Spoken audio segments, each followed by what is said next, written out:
प्यारे बच्चों, मैं GP sir, intermediate UP board class 12 की केमिस्ट्री का पहला चैप्टर ठोस अवस्था आज आपको पढ़ाने चल रहा हूँ। आप इसे पढ़िए, समझिए, समझ में आ जाए तो हमारे चैनल को जरूर सब्सक्राइब करिए, लाइक करिए और शेयर करिए। ठोस अवस्था ये आपका चैप्टर फर्स्ट है। Chapter first, the solid state.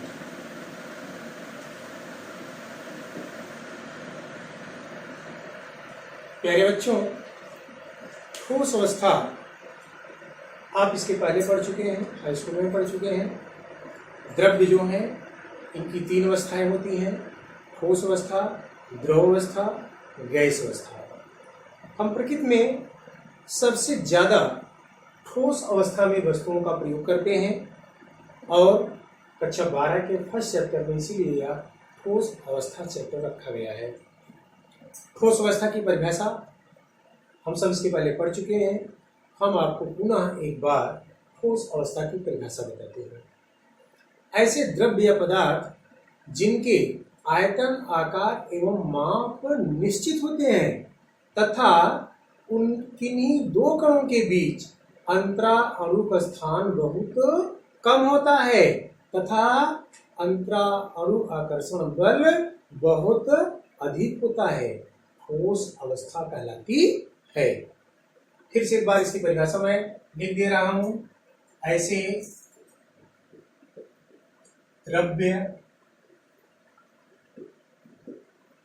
जिनके आयतन, आकार एवं माप निश्चित होते हैं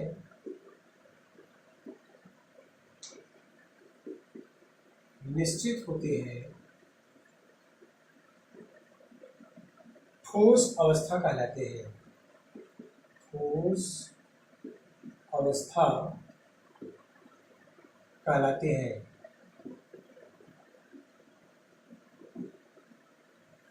इसे हम इस प्रकार भी कह सकते हैं: दो substance in which definite shape, size and volume are called the solid state.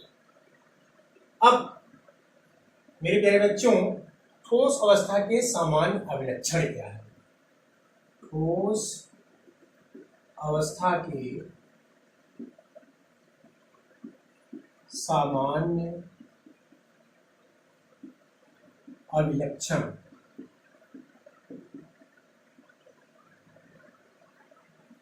ठोस अवस्था के सामान्य अभिलक्षण, जनरल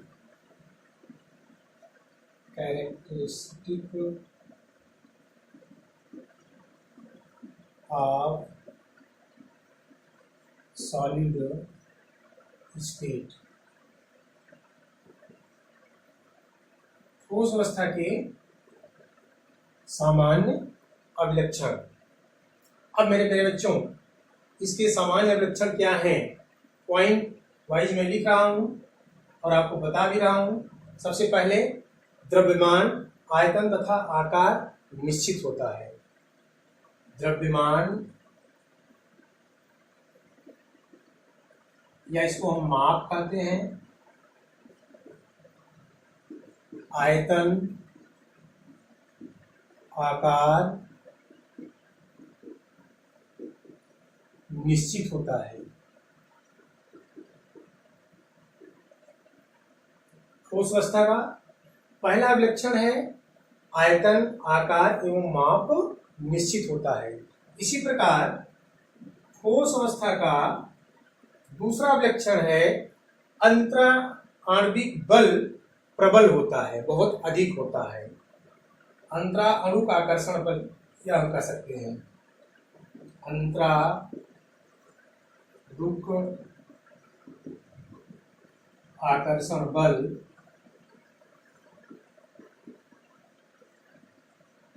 प्रबल होता है।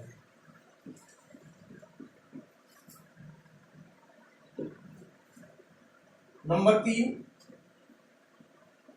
अंतराणु का स्थान बहुत कम होता है। अंतराणु, इसको हम अंतराणु भी लिख सकते हैं। अंतराणु का स्थान बहुत कम होता है। अंतराणु का स्थान बहुत कम होता है। उनके अवयवी कणों की स्थितियां, नंबर 3, 4, इनके अवयवी कणों की स्थितियां निश्चित होती है। नंबर 4, इनके अवयवी कणों की स्थितियां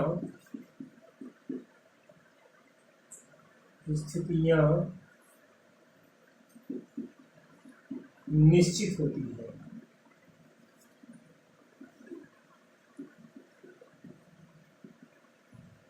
इसी प्रकार ये अप्रत्यास्थ होते हैं। नंबर 5 हम लिख सकते हैं, अप्रत्यास्थ होते हैं।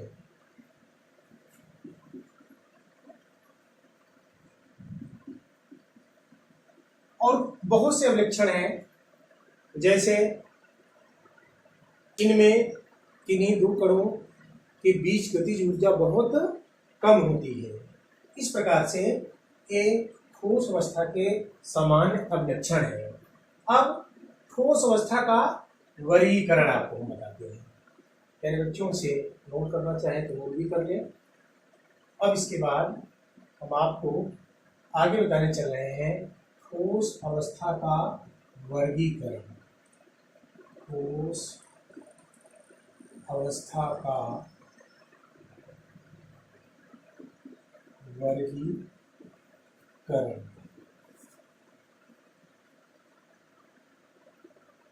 क्लासिफिकेशन ऑफ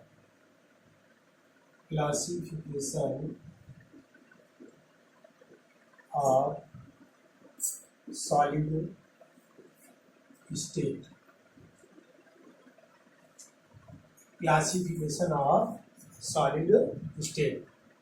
मेरे प्यारे बच्चों, ठोस अवस्था को मुख्य रूप से 2 वर्गों में बांटा गया है।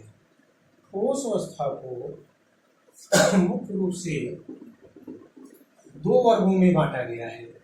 नंबर 1 क्रिस्टलीय, नंबर 2 अक्रिस्टलीय। मीन्स यहाँ लिख दें ठोस अवस्था, ठोस अवस्था को कितने भागों में बांटा गया है? 2 भागों में बांटा गया है। नंबर 1 क्रिस्टलीय और नंबर 2 अक्रिस्टलीय।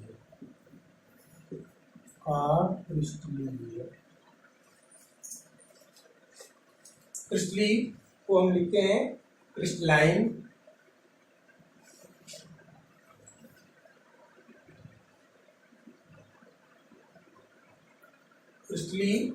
क्रिस्टलाइन। इसके साथ साथ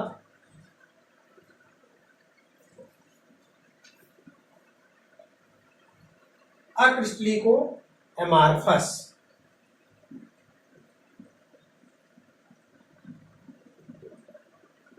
crystalline solid state and amorphous solid state.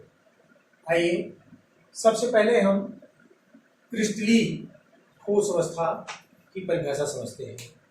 ऐसे पदार्थ जो समान आकार के कणों से मिलकर बने होते हैं उन्हें क्रिस्टलीय ठोस कहते हैं।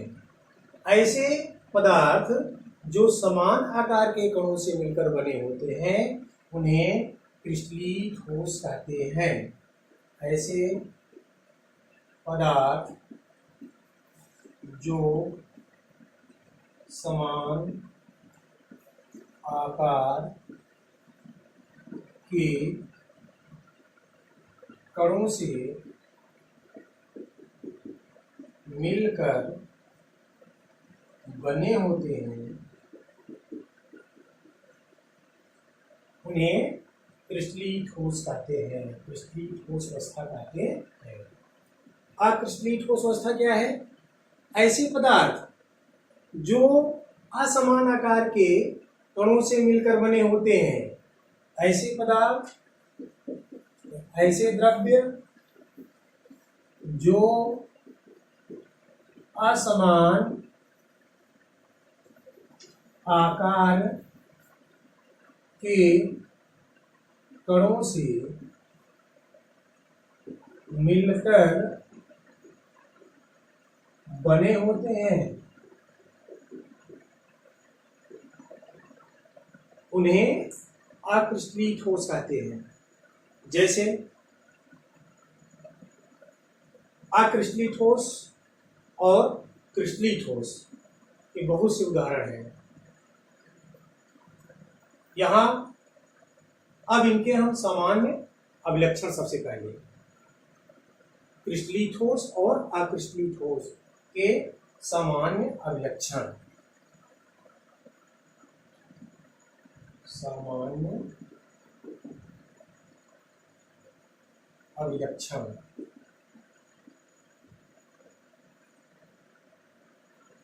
दोनों के सामान्य अभिलक्षण क्रिस्टलीय ठोस और अक्रिस्टलीय ठोस के। नंबर 1, बहुत सरल और बहुत आसान अभिलक्षण इसमें भी है और इसमें भी है। नंबर 1 है क्रिस्टलीय ठोस पिघलने के बाद जब इसे ठंडा किया जाता है तो यह असंपीड्य हो जाता है। ये जो होते हैं ठंडा करने के बाद अपने मूल अवस्था में आ जाते हैं, नंबर 1। नंबर 2, ये असंपीड्य होते हैं। क्रिस्टलीय ठोस को पिघलाने के बाद ठंडा करने पर अपने मूल अवस्था में आ जाते हैं। क्रिस्टलीय इन्हें पिघलाने के बाद ठंडा करने पर ये पुनः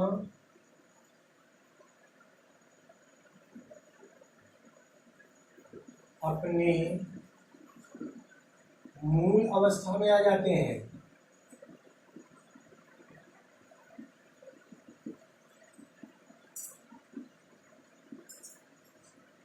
लेकिन अक्रिस्टलीय ठोस पिघलाने के बाद ठंडा करने पर मूल अवस्था में नहीं आते हैं।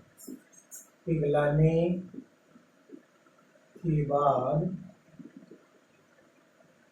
ठंडा करने पर पुनः मूल अवस्था में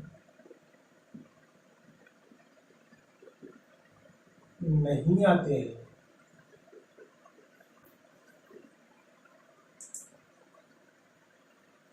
नंबर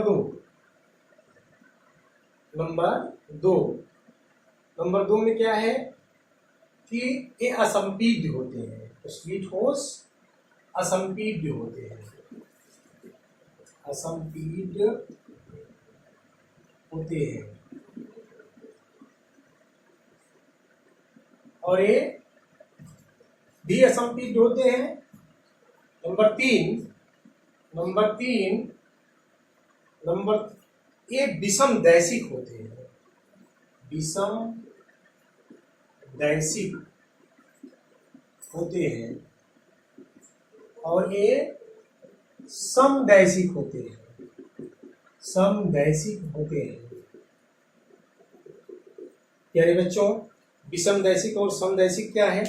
जैसे विषमदैशिक प्रतिरोधकता तथा अपवर्तनांक, प्रतिरोधकता तथा अपवर्तनांक के भिन्न भिन्न दिशाओं में माप ज्ञात करने पर यदि इसका मान भिन्न भिन्न आता है तो उसे अक्रिस्टलीय, तो उसे विषमदैशिक कहते हैं, और जब भिन्न भिन्न नहीं आता है तो इसे समदैशिक कहते हैं। एक लास्ट है कि चौथा, इसमें इसे चाकू से काटने पर सपाट प्राप्त होता है और इसे चाकू से काटने पर सपाट प्राप्त नहीं होता है। इसे चाकू से काटने पर सपाट प्राप्त होता है और इसे चाकू से काटने पर सपाट नहीं प्राप्त होता है। इसे चाकू से काटने पर चिकना प्राप्त होता है और इसे चाकू से काटने पर चिकना प्राप्त नहीं होता है। क्रिस्टलीय ठोस नंबर 5वां, क्रिस्टलीय ठोस वास्तविक ठोस कहलाते हैं।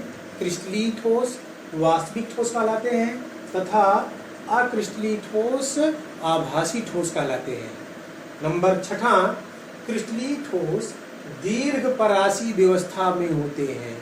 क्रिस्टलीय ठोस दीर्घ परासी व्यवस्था में होते हैं, लेकिन अक्रिस्टलीय ठोस आभासी या अति लघु परासी व्यवस्था में होते हैं। अक्रिस्टलीय ठोस लघु परासी व्यवस्था में होते हैं। अब आइए एक बात पुनः आपको बता दें। सबसे पहले ठोस अवस्था का वर्गीकरण। ठोस अवस्था को 2 भागों में वर्गीकृत किया गया है। नंबर 1 क्रिस्टलीय ठोस, नंबर 2 अक्रिस्टलीय ठोस। क्रिस्टलीय ठोस किसे कहते हैं? ऐसे पदार्थ जो समान आकार के कणों से मिलकर बने होते हैं, उन्हें क्रिस्टलीय ठोस कहते हैं। अक्रिस्टलीय ठोस जो या ऐसे द्रव्य जो असमान आकार के कणों से मिलकर बने होते हैं, उन्हें अक्रिस्टलीय ठोस कहते हैं। जैसे क्रिस्टलीय ठोस में साधारण नमक NaCl, सुक्रोज C12H22O11, क्वार्ट्ज जैसे बालू, सिल्वर आयोडाइड AgI, डायमंड आप जानते हैं कार्बन का अपर रूप है। ये सब क्या है? क्रिस्टलीय ठोस है। अब अक्रिस्टलीय ठोस का उदाहरण कांच। अक्रिस्टलीय ठोस का उदाहरण क्या है? कांच है। अब इसके बाद एक बार पुनः हम समझा दें कि क्रिस्टलीय ठोस और अक्रिस्टलीय ठोस के सामान्य अभिलक्षण क्या है। नंबर 1, क्रिस्टलीय ठोसों को पिघलाने के बाद पुनः ठंडा करने पर अपनी मूल अवस्था में आ जाते हैं। क्रिस्टलीय ठोसों को पिघलाने के बाद पुनः ठंडा करने पर अपने मूल अवस्था में आ जाते हैं, परंतु अक्रिस्टलीय ठोस पिघलाने के बाद ठंडा करने पर अपनी मूल अवस्था में नहीं आते हैं। अब नंबर 2, क्रिस्टलीय ठोस असंपीड्य होते हैं और अक्रिस्टलीय भी असंपीड्य होते हैं, लेकिन कम, लगभग संपीड्य होते हैं। नंबर 3, क्रिस्टलीय ठोस विषमदैशिक होते हैं। क्रिस्टलीय ठोस विषमदैशिक होते हैं। जैसे इसके पहले हमने बताया था कि अपवर्तनांक को भिन्न भिन्न दिशाओं में मापे जाने पर उनके मान जब भिन्न भिन्न प्राप्त होते हैं उसे हम विषमदैशिक कहते हैं। इसी प्रकार जब प्रतिरोधकता या अपवर्तनांक को प्रतिरोधकता तथा अपवर्तनांक को भिन्न भिन्न दिशाओं में मापे जाने पर यदि इनका मान समान प्राप्त होता है तो उन्हें हम समदैशिक कहते हैं। अर्थात जो क्रिस्टलीय ठोस होते हैं वो विषमदैशिक होते हैं और अक्रिस्टलीय ठोस समदैशिक होते हैं। इसी प्रकार नंबर 4, क्रिस्टलीय ठोसों को चाकू से काटे जाने पर चिकनी सतह वाले 2 टुकड़ों में कट जाते हैं। क्रिस्टलीय ठोसों को चाकू से काटे जाने पर चिकनी सतह वाले 2 क्रिस्टलों में या 2 टुकड़ों में कट जाते हैं, परंतु अक्रिस्टलीय ठोसों को चाकू से काटे जाने पर चिकनी सतह वाले टुकड़ों में नहीं कटते हैं, जैसे कांच है। इसी प्रकार क्रिस्टलीय ठोस जो है ये वास्तविक ठोस कहलाते हैं। क्रिस्टलीय ठोस क्या कहलाते हैं? वास्तविक ठोस कहलाते हैं। लेकिन अक्रिस्टलीय ठोस आभासी या अतिशीतित द्रव कहलाते हैं।